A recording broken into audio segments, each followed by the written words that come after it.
Students, सो कैसे आप लोग? उम्मीद करता हूँ बहुत ही बेहतरीन होंगे और काफ़ी अच्छे तरीके से अपने बोर्ड्स की प्रिपरेशन को कर रहे होंगे। जैसे कि हमारा ज्योग्राफी का क्रैश कोर्स चल रहा है जिसमें हमने ऑलरेडी 3 डेज कंप्लीट कर लिया है। सो आज जो हमारा वीडियो होने वाला है, ये होने वाला ज्योग्राफी क्रैश कोर्स डे 4 के ऊपर, ठीक है, जहाँ पर हम लोग शुरुआत करने वाले हैं इंडिया चैप्टर के बारे में। सो अगर आपने पिछला 3 डेज का क्रैश कोर्स अभी तक नहीं देखा है, आप पहली बार इस क्रैश कोर्स पे लैंड किए हो या पहली बार हमारे चैनल पे विजिट कर रहे हो, तो उस क्रैश कोर्स का पूरा प्लेलिस्ट का लिंक आपको डिस्क्रिप्शन पे मिल जाएगा। आप नीचे जाइए, डिस्क्रिप्शन पे प्लेलिस्ट को चेकआउट कीजिए और मेक श्योर कि वो तीनों वीडियोस आप देख करके आ रहे हों, तो अदरवाइज आपको फिर ज़्यादा बेनिफिट नहीं उठा पाओगे आप इस क्रैश कोर्स के माध्यम के थ्रू, ठीक है। और अगर आपका पहले से वो सारे चैप्टर्स क्लियर है, जो कि स्टार्टिंग के जो 3 चैप्टर्स होते हैं, देन आप ये वीडियो बिल्कुल कंटिन्यू कर सकते हो, क्योंकि यहाँ से बिल्कुल एक नया टॉपिक हम लोग शुरू कर रहे हैं। बट मेरा रिकमेंडेशन रहेगा कि आप उनको जरूर जाके देखें। ओके, सो फिलहाल आते हैं हम लोग मेन मुद्दे के ऊपर। सो आज का वीडियो हमारा होने वाला है इंडिया चैप्टर के ऊपर में। अब इंडिया के ऊपर बहुत सारे चैप्टर्स अंदर में दिए गए हैं। अब टोटल कितना मैंने वो काउंट नहीं किया फिलहाल के लिए, बट आज की वीडियो हम जो बात करने वाले हो, जो बेसिकली 3 चैप्टर्स के ऊपर डिस्कशन हमारा चलेगा। इसमें से सबसे पहला चैप्टर हमारा होने वाला है physiography of India. Okay, second chapter हमारा होने वाला है सॉइल ऑफ इंडिया, और थर्ड होने वाला है हमारा वाटर रिसोर्सेज ऑफ इंडिया। तो ये 3 है, physiography of India, soil of India, water resources of India.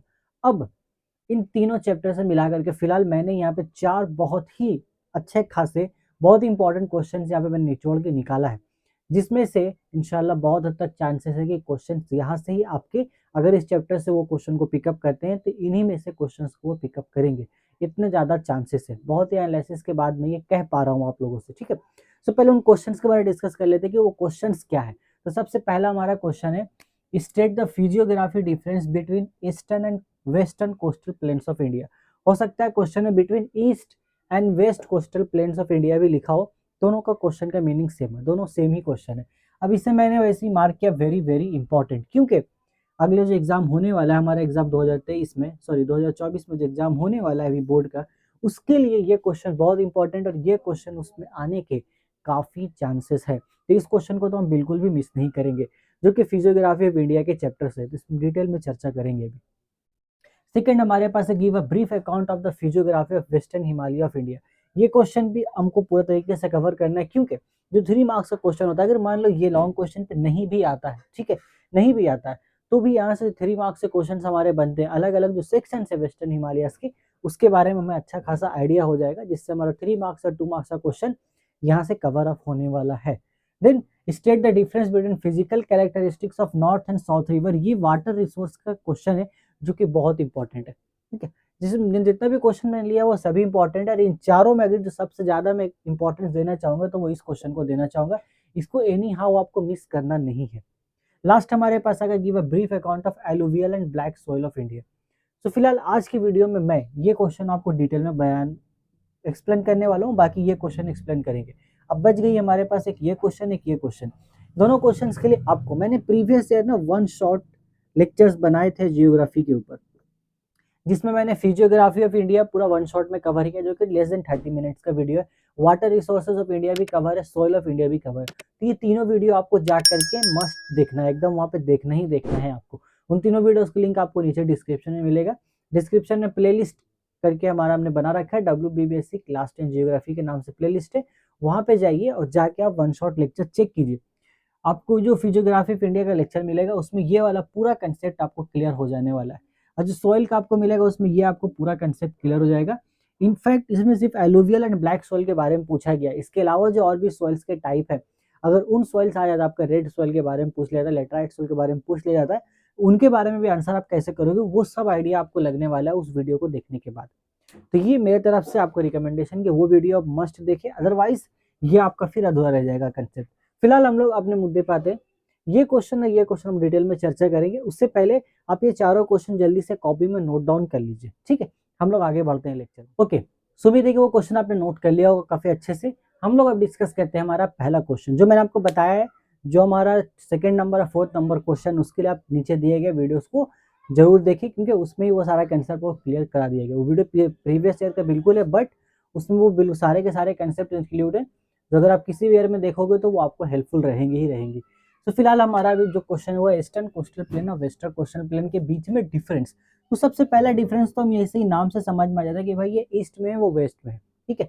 तो ये जो हमारा हम लोग सिंपल लिखेंगे, these plains are located along the east coast of India. These plains are located, these plains are located, these plains are located along the, साथ साथ लिखेंगे आप लोग भी मेरे, these plains are located along the east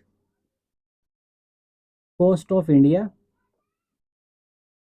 okay, and are bordered, एक चीज यहाँ पे डिफरेंस होगा अच्छे से, and are bordered, ये लोग जो बॉर्डर्ड है ये बे ऑफ बंगाल की तरफ है, एंड आर बॉर्डर्ड, यानी कि बे ऑफ बंगाल में ईस्ट कोस्टल प्लेन की तरफ से आपका जो भी रिवर्स निकल रहे, जो भी रिवर्स इस मैदान की तरफ बह रहे हैं आपके, वो सारे के सारे कहाँ पे जाके गिरेंगे, वो गिरेंगे bordered by bay of Bengal, वो सब जाएंगे बे ऑफ बंगाल की तरफ। ओके, क्लियर है?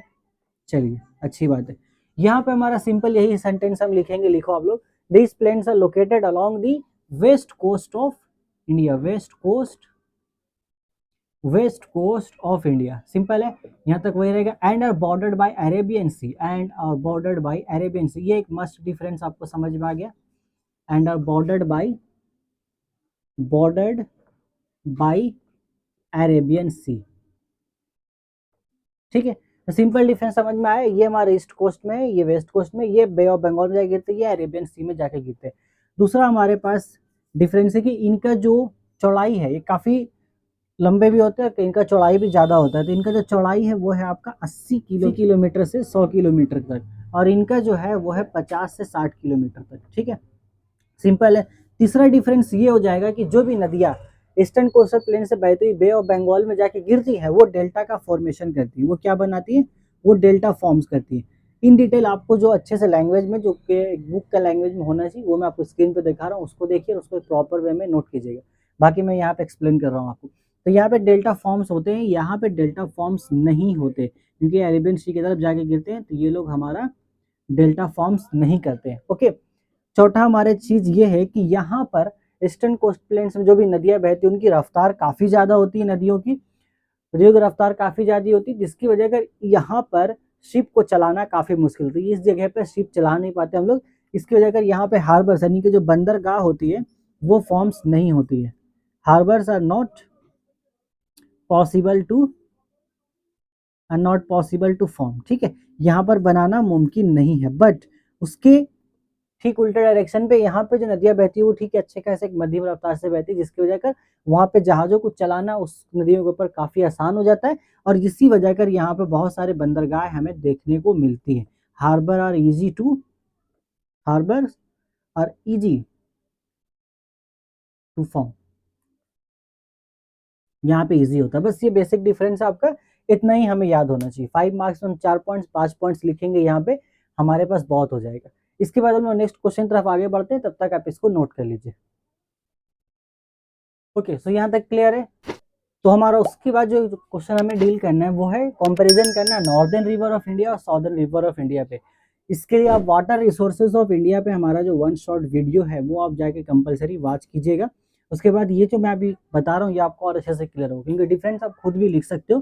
फिलहाल कुछ चीज़ें हैं डिफरेंस में जो अच्छे से एक्सप्लेन करना जरूरी है, उनको मैं यहाँ पे एक्सप्लेन कर देता हूँ। तो सबसे पहला, इनका जो माउथ है, माउथ ऑफ रिवर, यानी कि इनका जो आगाज होता है वो कहाँ से होता है, स्टार्ट्स फ्रॉम, हम अपनी लैंग्वेज में यहाँ पे लिखते हैं, स्टार्ट्स फ्रॉम हिमालयन माउंटेन्स। तो हिमालय से जो माउंटेन्स आ रही है वहाँ से ये लोग स्टार्ट होते हैं। ओके, चलिए, अच्छी बात है, हिमालयन माउंटेन से स्टार्ट होती है, और इनका फ़ायदा ये होता है कि वहाँ से वो बारिश वाले इलाके से होकर बहती है, इसलिए इनमें साल भर पानी आपको दिखेगा, क्योंकि हिमालयन माउंटेन्स आ रही है तो बारिश वाले इलाके से होकर बहती है, इसलिए इन नदियों में आपको साल भर पानी मिलेगा। उसके अलावा उल्टा अगर हम साउदर्न में चले जाए तो इनका जो स्टार्ट होता है, ये स्टार्ट्स होते हैं आपका प्लेटू से, मतलब इनका जो ओरिजिन है, साउदर्न रिवर्स निकलते कहाँ से, ज़्यादातर प्लेटू वाले इलाके से निकलते हैं, स्टार्ट्स फ्रॉम प्लेटू। अब इस वजह से क्या होता है कि ये लोग जो है बारिश वाले इलाके से ज़्यादा गुजरते नहीं है, ये कुछ उन इलाकों से गुजरते हैं जहाँ पे मानसून यानी कि मौसमी तौर पर बारिश होती है, जिस वजह कर इनमें साल भर पानी आपको देखने को नहीं मिलेगा, इसलिए बहुत सारी नदियाँ खुश्क हो जाती है। ये हो गया। इनका जो गुजरगाह हो रहा है वो कहाँ से हो रहा है, वो माउंटेन, ज़्यादातर माउंटेन रीजन है। और हमने देखा है अपने पहले चैप्टर में जहाँ पर हमने इरोजन ऑफ रिवर के बारे में पढ़ा था, तो माउंटेन रीजन से फिर वो मैदानी इलाकों में गुजरते हैं, तो इनके बीच में काफ़ी ज़्यादा इरोजन का प्रोसेस होता है, और इस वजह से हमें यहाँ पर तीनों मराहिल भी देखने को मिलते हैं, यानी कि हमें नॉर्दर्न रिवर में एक तो माउंटेन और प्लेन्स आप लिख लो यहाँ पर, वहां से गुजरेंगे, इरोजन का प्रोसेस तो होगा काफी अच्छे से, और इसी वजह कर यहाँ पे तीनों मराहिल हमें देखने को मिलते हैं। यानी कि जो पहला स्टेज होता है आपका, और जो पहला जो यंग स्टेज हो गया, उसका मिडिल स्टेज हो गया, लास्ट हमारा आपका लोअर स्टेज हो गया, तीनों आपको यहाँ पे देखने को मिलेंगे। उसकी अगर हम बात करें सॉदर्न रिवर के बारे में, तो हमें यहाँ पे तीनों देखने को नहीं मिलती है, क्योंकि ये लोग गुजरते हैं हमारे, इनको माउंटेन या प्लेन रीजन मिलता नहीं है, जिसकी जगह इस पर हमें तीनों मराहिल देखने को नहीं मिलते सॉदर्न रिवर में। ठीक है, तो जैसे कि बताया नॉर्दर्न रिवर माउंटेन और प्लेन से होकर गुजर रहे हैं, इसकी वजह कर यहाँ जो नदियाँ होती है वो लंबी होती है, इनकी नदियाँ लंबी और चौड़ी आपको देखने को मिलेगी। ठीक है, उसके उल्टा अगर हम देख ले, लंबी भी होती है और चौड़ाई भी ज़्यादा होती है, और साथ में गहराई भी होती है इनकी नदियों में। बट इन यहाँ पे जो नदी हमें देखने को मिलेगी सॉदर्न रिवर में, तो ये जो नदियाँ होती है ये लंबी नहीं होती, ये छोटी होती है, और इनमें गहराई भी कम होती है। गहराई क्या होती है? गहराई कम होती है इनमें, गहराई कम होती है। ये हमारा एक बेसिक डिफरेंस हो गया। उसके बाद हम लास्ट आते हैं नॉर्दर्न रिवर में। अब चूंकि अब देखो यहाँ पे ये माउंटेन और प्लेन रीजन से गुजर रहा था, इरोजन का अमल इनके अर्ली स्टेज में यानी कि यंग स्टेज में काफी ज्यादा हो रहा है, जिस वजह कर वो बहुत सारे ज़रात अपने साथ बहा के लेके आ रहे हैं। जैसा कि हमारा पूरा कंसेप्ट क्लियर है पहले चैप्टर से, जो चीज़ उन्होंने सिखा रखा है। उसकी वजह कर क्या होता है, जब ये अपने लास्ट स्टेज में पहुंचते यानी कि लोअर स्टेज में, तो जो भी इन्होंने चीज़ अपने साथ लाया होता है वो उनको क्या करते हैं, जमा करना शुरू करते हैं।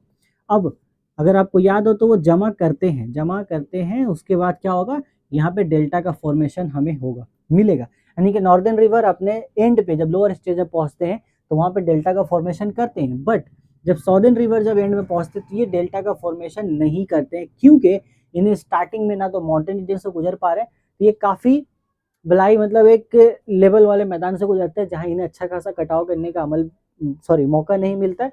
और उसके अलावा इनका जो स्टार्ट ही है वो अलग तरीके से इनके मुकाबले में, इनको स्टार्ट में उस तरीके का रफ्तार भी नहीं मिलता है जितना रफ्तार इन लोगों को मिल पाता है। इस वजह से जब ये लोअर स्टेज में आते हैं तो यहाँ पे डेल्टा फॉर्म नहीं करते हैं, डेल्टा वो क्या करते हैं, फॉर्म नहीं करते। तो 4 पॉइंट्स हमारे पास हो गए, एक पॉइंट और डिस्कस करेंगे, बस 5 मार्क्स का क्वेश्चन हमारा यहाँ पे। पांचवा डिफरेंस हम यही मेंशन कर सकते हैं कि ये जो नदियां हैं, ये नदियां ना हमवार मैदानों से गुजरती है, यानी कि ऐसा मैदान जो कि सिंपल सीधा नहीं है, एक लेवल पे नहीं है, ना हमवार मैदानों से गुजरती है, तो या फिर ऊबर खाबड़ आप बोल सकते हो। उसकी वजह कर क्या होता है, ये जो नदियां है ये नदियां ना हमवार मैदानों से गुजरती हैं, इस वजह से नदी की रफ्तार ज़्यादा होती है। तो हम समझ रहे हैं कि नदी की रफ्तार ज़्यादा है क्योंकि वो ऊंचे निकल भी रहे, काफ़ी ऊंचाई वाली जगह से निकलने के बाद पहाड़ी इलाके से मैदानी इलाके से गुजर रहे हैं। तो जो मैदानी इलाके से गुजर रहे हैं वो सीधी नहीं है, वो ऐसे उबड़ खाबड़ तिरछी है, जिसकी वजह कर इनकी रफ्तार ज़्यादा होती है। और ये बिल्कुल प्लेन मैदान से गुजरते हैं, जिसकी वजह कर इनकी रफ्तार सुस्त होती है। तो इनकी रफ्तार क्या होती है, इनकी रफ्तार सुस्त होती है। बस ये 5 डिफरेंस हमारे पास काफ़ी है, इनकी रफ्तार सुस्त होती है। एक बार समराइज कर देते हैं, नॉर्दर्न रिवर हमारा ये निकलते हैं हिमालय की चोटी से, हिमालय की चोटी से निकलने की वजह इनकी रफ्तार इससे भी काफ़ी ज़्यादा होती है। दूसरा ये हमारे निकलते हैं प्लेटू से, ये चूंकि हिमालय की चोटी से निकलते तो इन्हें पहाड़ी इलाके और काफ़ी उबड़ खाबड़ वाले मैदानी इलाके ज़्यादा मिलते हैं, जिसकी वजह ये कटाव का अमल ज़्यादा करते हैं। उसके बनस्बत सॉदर्न रिवर में ये हमारा जो है कि सिंपल मैदान से यानी कि प्लेन से गुजरते हैं, यानी कि सिंपल मैदानों से गुजरते हैं, जिसकी वजह से इनकी रफ्तार थोड़ी कम होती है। ओके, या फिर यहाँ पे कम नहीं लिखेंगे, रफ्तार वाला पॉइंट हमने नीचे मेंशन किया, यहाँ पे हम ये लिखेंगे ये कटाव का अमल कम कर पाती है, सिंपल, क्योंकि हमने बोला कटाव का अमल वो ज़्यादा कर रही है। इसकी वजह कर ही क्या होता है, ये नदियाँ काफ़ी लंबी और गहरी होती है, इन नदियाँ छोटी होती है, इनकी गहराई भी कम होती है। अब जब ये लोअर स्टेज में पहुँचते हैं नॉर्दर्न रिवर, तो वो जमा करते हैं और डेल्टा फॉर्म करते हैं, बट सॉदर्न रिवर यहाँ पे डेल्टा फॉर्म नहीं करते। और ये पॉइंट हमारा ऑलरेडी क्लियर हो चुका है लास्ट वाला। उम्मीद है कि ये 2 क्वेश्चंस आपको अच्छे से समझ में आ गए होंगे। और जो बाकी 2 क्वेश्चन हमारा है physiography of India and soil के बारे में, उसके लिए मैंने आपको रिकमेंड किया है मेरा प्रीवियस जो 3 लेक्चर है वो आप जाके देखिए वन शॉट। इसके अलावा लास्ट ईयर के मेरा एक मैप पॉइंटिंग का भी वीडियो था, जिसमें से ऑलमोस्ट 8 क्वेश्चन मेरे बोर्ड एग्जाम में डायरेक्ट ही आए थे। मैंने 20 वहाँ पे मैप पॉइंटिंग दिए थे, जिसमें से 8 क्वेश्चन डायरेक्ट बोर्ड एग्जाम पे आए थे। तो उसको भी एक बार वॉच कर लीजिएगा, क्योंकि प्रीवियस ईयर क्वेश्चन भी काफ़ी हेल्पफुल होते हैं। बाकी 2023 के लिए तो अभी इस साल के लिए आएगा मैप पॉइंटिंग का वीडियो।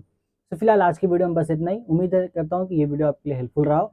अगर वीडियो पसंद आया तो वीडियो को लाइक कीजिए, कोई डाउट हो तो कमेंट करके बताइए, और चैनल पर पहली बार विजिट कर रहे हैं चैनल को सब्सक्राइब जरूर कीजिएगा। फिलहाल हम लोग बहुत जल्द मिलेंगे अपने नेक्स्ट वीडियो में, तब तक take care, till then good bye.